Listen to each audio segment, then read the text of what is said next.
Olá pessoal, bem-vindos a mais uma aula aqui no nosso canal. Hoje eu vou falar um pouco sobre o motor de indução, né? As características do motor de indução monofásico, como que é feito o fechamento desse motor. Então vai ter nessa aula uma parte teórica e uma parte prática, onde eu vou pegar um motor, né? Vou colocar todas as características que eu posso implementar nesse motor, fazer o ligamento da bobina, e vocês vão ver nessa aula de forma teórica, é importante a introdução teórica, e depois a parte prática no laboratório para a gente fechar as bobinas desse motor monofásico. Segue na sequência. A principal característica do motor elétrico que nós vamos montar em laboratório é esse motor que eu apresento aqui para vocês. O motor do nosso laboratório, vocês vão observar, é um motor de meio cavalo, pode ser utilizado por uma bomba, né, de água, por exemplo. A principal característica externa desse motor, que vocês podem observar na figura, é um capacitor de partida preso ao estator. O que é o estator? É a parte fixa do motor. O rotor é a parte móvel do meu motor, que é o eixo onde está conectado o meu rotor. Então, abaixo, nessa figura, vocês podem observar que eu tenho um capacitor aqui, que é o capacitor de partida. Isso aqui é a figura de um motor monofásico da WEG que nós vamos utilizar nos nossos testes e na nossa ligação desse motor. Bom, o motor monofásico, existem dois enrolamentos. Nós chamamos do enrolamento principal e o enrolamento auxiliar. Então, eu tenho aqui na figura as bobinas do enrolamento principal e as bobinas do enrolamento auxiliar. O enrolamento principal, nós temos a bobina, começa em 1, termina em 3, 2 e 4. Tem aqui a bobina principal. Nós temos o rotor desse motor, do tipo gaiola. Nós temos aqui a bobina auxiliar. Nessa bobina auxiliar, nós temos ligada em série a bobina auxiliar, nós temos um interruptor centrífugo. E ligado em série a esse interruptor centrífugo, nós temos um capacitor de 193 microfarad. E aqui eu tenho o término da minha bobina. Então, 5, 5 e 6. Aí eu trago algumas características. É o seguinte, alguns motores novos, a marcação, né, 5 prevalece, só que a marcação 6 passa a ser 8. Então, nos motores novos será 1, 3, 2, 4, 5 e 8, que vocês vão ver quando nós formos montar esse motor, configurar ele para funcionar a 220 monofásico. Então, ele tem um capacitor em série, tem um interruptor centrífugo que vai auxiliar a partida desse motor, né, para dar um torque maior, né, ele vai fechar o circuito aqui e insere um capacitor aumentando o torque desse motor. Vou mostrar mais à frente. Então, aqui são os enrolamentos. Enrolamento principal e enrolamento auxiliar. Lembrando que no nosso motor é novo, que nós vamos montar, aqui no lugar do 6 aparece a numeração número 8. Bom, como é o motor? Então, como que ele funciona? Então, nós temos o rotor e temos aqui o estator. Temos um capacitor de partida ligado ao estator, que aqui é 6, para os motores novos é 8, a numeração é 8, tá? Então, eu tenho uma chave centrífuga, né, que vai, ao partir o motor, ele vai colocar em série o capacitor. Quando ele atingir uma velocidade adequada, quando ele sair da inércia, essa chave centrífuga desliga esse capacitor, auxiliando apenas na partida, né? Então, aqui tem o interruptor automático. Temos a bobina de trabalho 1 e 3, temos outra bobina principal, né, 2 e 4. Temos o circuito de arranque, que é constituído pela bobina auxiliar, ligada em série a um capacitor e uma chave centrífuga. Então, na partida, o interruptor centrífugo ele permite a passagem de corrente através de um capacitor, não é? Para o enrolamento auxiliar, que é esse enrolamento aqui. Ao atingir uma determinada velocidade, esse interruptor, geralmente 15% da velocidade nominal, esse interruptor abre, desligando o enrolamento auxiliar. Aí o motor já ganhou a inércia e ele vai movimentar até atingir a sua velocidade nominal. O enrolamento auxiliar, ele é responsável por tirar o motor da inércia. Então aqui, ó, eu tiro o motor da inércia. Eu vou ter um capacitor que vai dar a partida, né? Vai aumentar o torque. Esse enrolamento auxiliar, ele vai determinar a rotação do meu motor. O interruptor, ele é projetado para ativar ou desativar em função da velocidade rotatória do meu eixo. Com o rotor em repouso, ou então até 15% da velocidade nominal, a chave centrífuga está ligada. Isso é, vai circular uma corrente pelo enrolamento e esse capacitor vai aumentar, na verdade, esse capacitor vai deslocar essa corrente 90 graus de tal maneira que eu consiga o torque suficiente para esse motor romper a sua inércia. Então, pessoal, assim a gente entende como funciona o motor monofásico.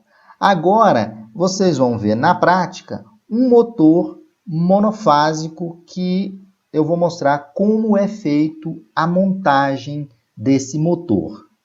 Vejam aí agora no vídeo. Vocês podem estar observando, nós temos aqui a menor tensão e aqui nós temos a maior tensão. Nós vamos ligar esse motor em 220. Pela sequência aqui, vocês podem observar que nós vamos ter que jampear T1 com T5, vamos ter que jampear, fechar, na verdade, T3, T8 e T2. Desse lado de cá, nós vamos entrar com a fase e desse lado de cá, nós vamos entrar com o neutro. Dessa forma, ele funciona com maior tensão. Qual a tensão dele? 220. Então, recapitulando, T3, T8 e T5 conectados, T1 e T8 conectados, T4 entra linha 2, T1 linha 1, fase e neutro, ok? Ele tem aqui outros parâmetros, atenção. Então, pessoal, esse aqui são os rabichos para fechamento do meu motor. Como eu tinha informado, cada um tem a sua funcionalidade, conforme está descrito aqui no diagrama. Se eu quero menor tensão, tenho que fazer essa ligação. Maior tensão, tenho que fazer essa ligação. E essa ligação é feita nesses fios aqui, como indicado aqui na carcaça do motor. E é essa ligação que eu vou fazer no painel para vocês. Antes de fazer a ligação desse motor no painel elétrico, vamos à placa de identificação desse motor. É um motor VEG.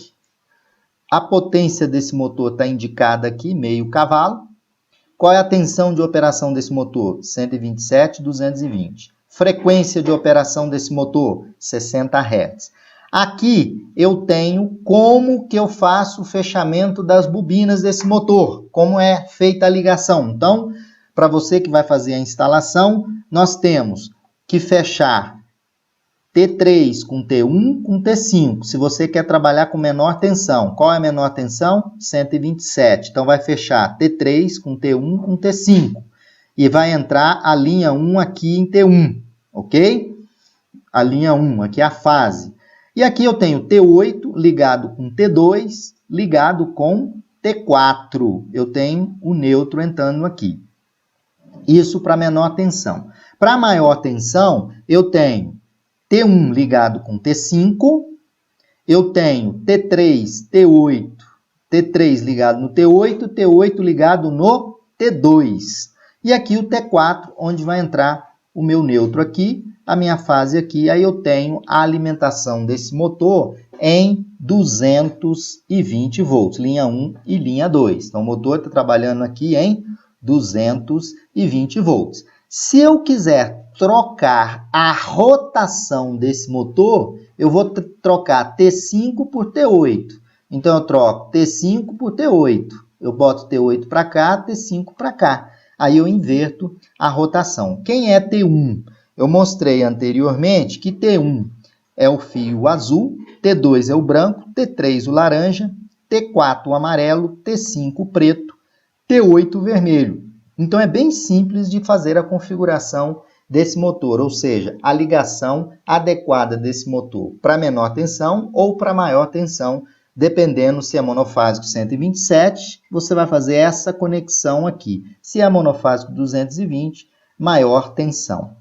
Outro dado que eu vou caracterizar aqui muito importante, que esse motor é um motor IP21. O que é o IP? O IP é o grau de isolamento.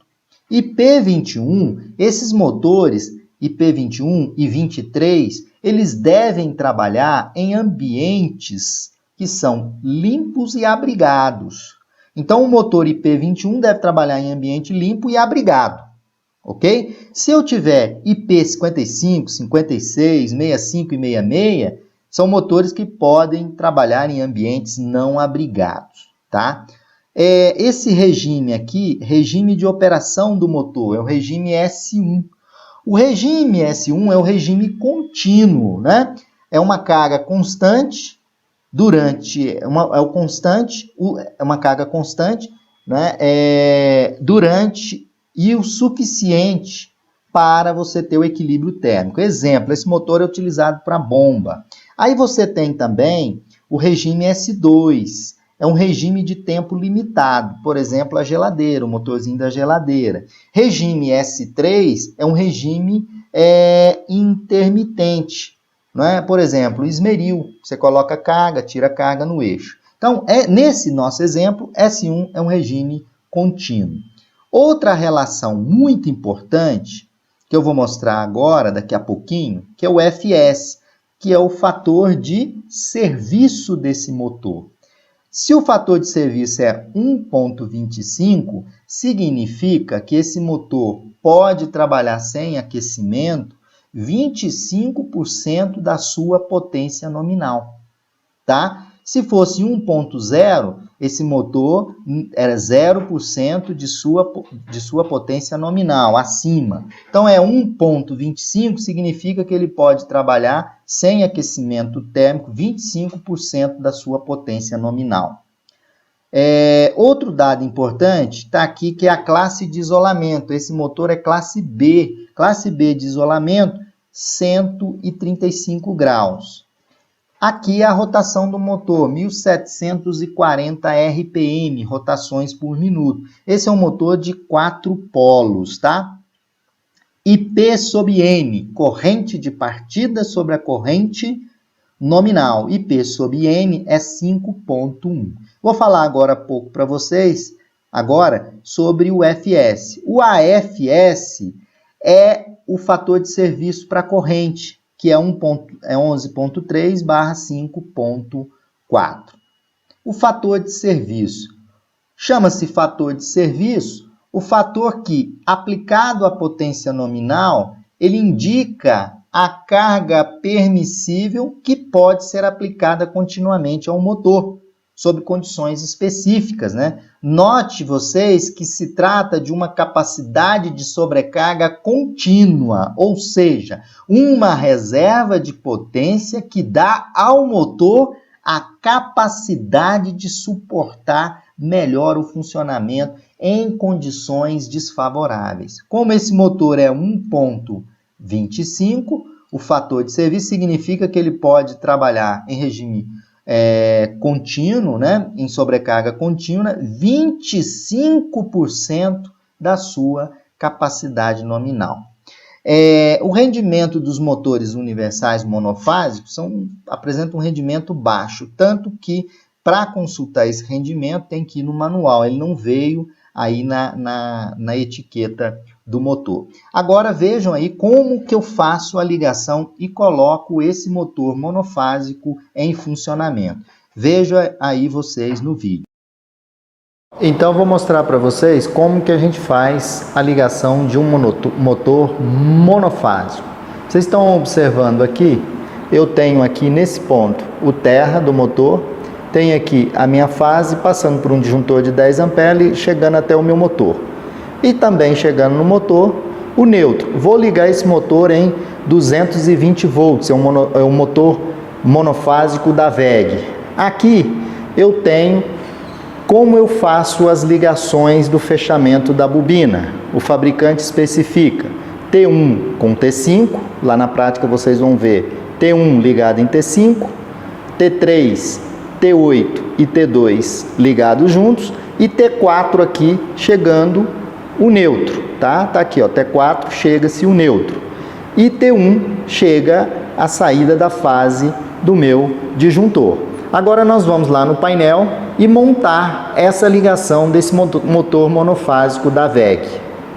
Pessoal, agora eu tenho o meu motor aqui, motor monofásico da WEG. Aqui eu tenho as conexões, onde eu fiz o jumper de acordo com o que está lá no quadro apresentado para vocês, que vocês viram no quadro anteriormente. Então eu vou fazer o fechamento das bobinas aqui, vou ligar o terra na carcaça do motor aqui, o neutro está entrando nesse ponto, como vocês viram no vídeo anterior, e aqui está entrando o meu condutor de fase e indo para o disjuntor do meu quadro elétrico aqui.